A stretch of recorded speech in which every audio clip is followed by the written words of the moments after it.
بسم الله الرحمن الرحيم.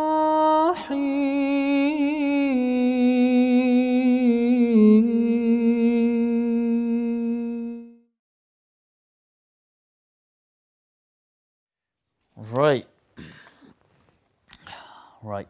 I struggle to focus at work due to a lack of sleep during Ramadan. This could potentially lead to dire consequences. Bloody hell.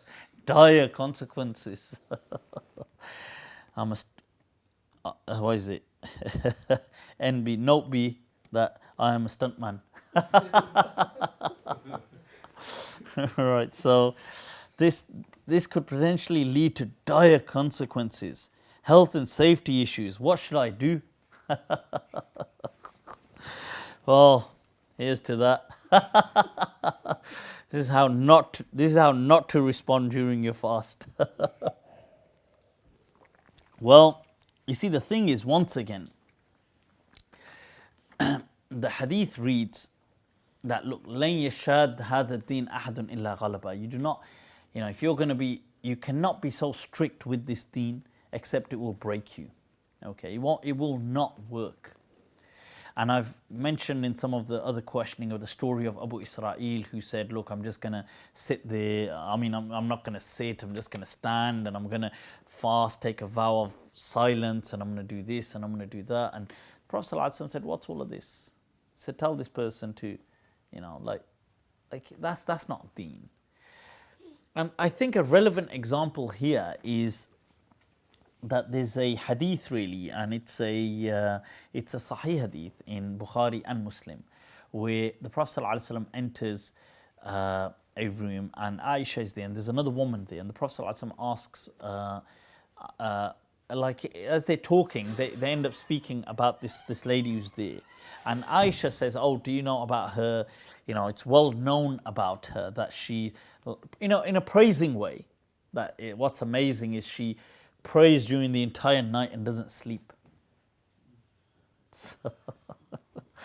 So the thing is, and the Prophet ﷺ, he rebukes that. Like when it's said as a praise, said as a yeah, I'm doing it, like that. Like I don't even sleep during the night. The Prophet ﷺ said, what's this? He said, "Alaykum min al-amali ma tutiqun." Take that which you can handle. Okay. Inna Allah lan yamal hatta tamallu. That Allah will not become tired or bored of ibadat until you become bored. And what that means is, you see, you can't, you're not going to do something so overwhelming that's going to be, it's not going to benefit Allah in that way, that you OD on ibadat until you start to hate it. That's not really helpful in any way, right? So the point is that the Prophet ﷺ is saying, take what is proportionate, take what you can handle, okay? Don't overdo it. And the deen is one, as I've mentioned before, that as in the hadith, that if you try to overdo it, it will snap you, it will break you, it will overcome you. So what should the person do? I think they should try and balance out their life. They need to think about what they're doing. They need to come up with certain strategies. I mean, obviously, I don't know what kind of stunt job they're doing. The dire consequences. Somehow over here, because the fast, iftar and suhoor are so close by, and then you have to wake up at 7 o'clock in the morning, let's say, as a standard job. If you're teaching, let's say, for example, you get up 7 o'clock and you've only slept 4 hours. In that example, then what they can do is they can come home and have a nap after work. Well, let's say if it's a woman, she has to come cook. Is that a sexist remark? Disclaimer. A lot of people can't actually... can't cook. Can't nap. You're right, a lot of people can't cook. So the thing is now, You see, I think you have to strategize. You have to come up with strategies. Whatever that means for you, does that mean for you you're going to have an early sahur and just knock out? Does that do it for you? Does that mean you're going to come back from work and take a nap, power nap? Those power naps for 3 hours, 4 hours, 5 hour power naps. Right, so they're awesome. So the thing is, now, but whatever it is, you have to strategize. But don't think, oh, I'm going to suffer. Like, as long as you're not doing it in the sense that I'm going to suffer for the sake of Islam, like, none of that kind of thinking. The rest is, it's down to strategy. I'm sure there are certain ways. Like, if you put your mind to it, I'm sure there'll be a way that you can come up with. I'm sure you're right. It will. Can you delay Isha until Sahur then? Let's say if you've broken your fast, you've prayed Maghrib, you've eaten, and then rather than praying Isha, You just want to go to sleep.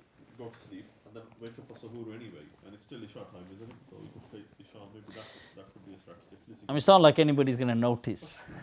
It's not like the angels will know anything. The thing is, if that's what you got to do, then that's what you got to do. I would say if a person feels that, look, this is my way of coping with this situation, that I'm going to, after I've eaten, I'm just going to go to sleep, and then I'm going to wake up at sahur time, which is still before Fajr, and then what I'm going to do is I'm going to pray Isha at that point quickly, have my food, and then pray Fajr and go back to sleep. Let's just say if that's what you got to do, then that's what you got to do. This is your personal journey, and only you can, you have to undertake it. If somebody says, look, I can't do Taraweeh, well, Taraweeh ain't an obligation. To other people, I'm not trying to discourage them from doing Taraweeh or anything. Right? I'm not trying to, but the point is that it shouldn't be something that, if somebody says, oh my God, I'm going to have dire consequences because I'm too busy praying nafal, then you've got your priorities misplaced. I mean, the fasts here are incredibly long, and if it meant that you couldn't do something, you couldn't do it. It's not, like, you don't need to, like, what I'm trying to say is take things like the Prophet said in the hadith, alaykum min al-amali ma tutiqun. Take what you can handle. Okay. Don't bite off more than you can chew. Allah. These quotes. Tread softly, for they are my dreams that you tread upon. Random quote. Just thought I'd throw a quote in there. But the point is that, so as long as you can, stay, you got to do whatever you got to do to make it happen.